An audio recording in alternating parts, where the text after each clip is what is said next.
So lately, there's been a lot of conversation, like my timeline's been buzzing, with your man Kanye West decided to take a visit to the White House.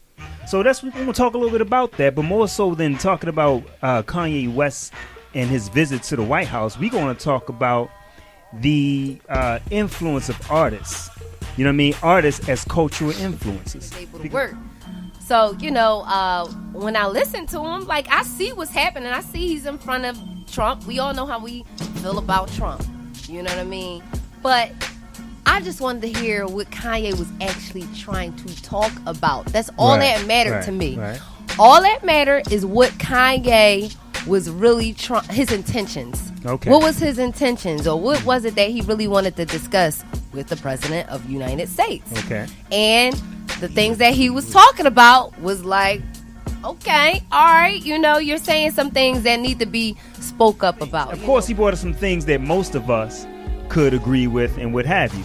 Now, I don't think that that's the biggest issue with those who are saying, who had an issue with Kanye's meeting with the president. Mm-hmm. I think it was the manner in which Kanye was having a meeting with the president, with the MAGA hat. That's the push button. I think that's the issue that people may be having with this Kanye situation. I think they have an issue with his intention. And his approach. His approach and his intention. Mm-hmm. Because it's like this. If it's a situation wherein, if I had an opportunity to talk to Trump, you know what I mean? I don't even know if I don't know if that's an opportunity, first of all. Because here's another thing. Because the topic of this whole show is we talking about cultural influences. Let's ask this question. And I'm throwing it to you, Shice. You know what I'm saying? Now, Kanye even having a meeting with Trump.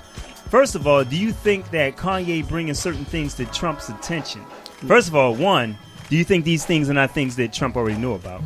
Two, do you think that Kanye is in any kind of position as a cultural influencer that Trump is going to go, I didn't think about that.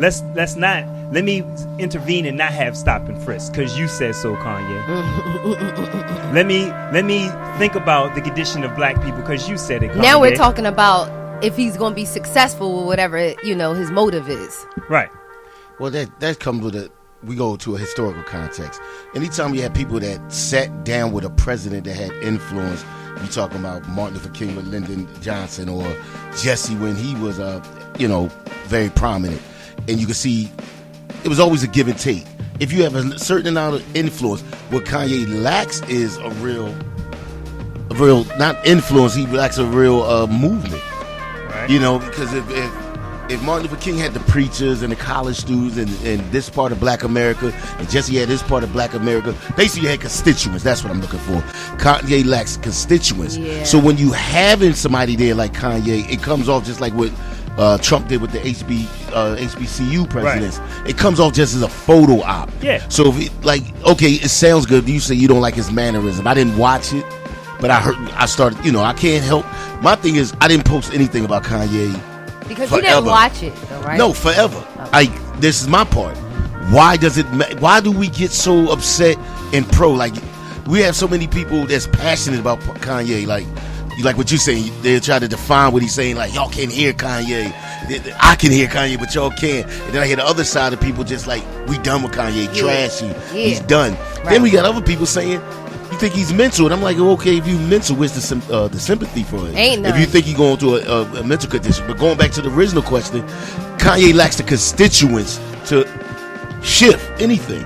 So if you're going to sit, if it was a real thing about stop and frisk and reform, prison reform, it would have to be constituents behind that. It would have to be a movement behind it, like Kanye leading, with a bunch of rap artists, and a bunch of rap artists got a bunch of young people around in the streets moving, protesting about prison reform, being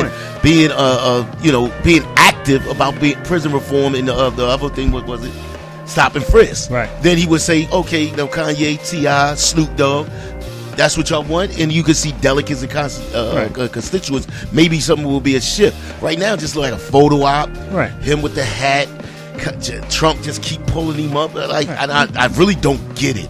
I don't get why Trump keeps why they palling around with each other. I don't get it. I think it's because of Kanye. But I think it's pretty simple. Trump's demeanor is patronizing with Kanye. He's not taking this man seriously. I could get that. He's not going to do anything differently than what he's going to do. You know, and this narrative of, first of all, I was never a fan of the phrase that we love to coin, speaking truth to power. Because when we use that phrase a lot of times, I don't think we understand where the power actually lies.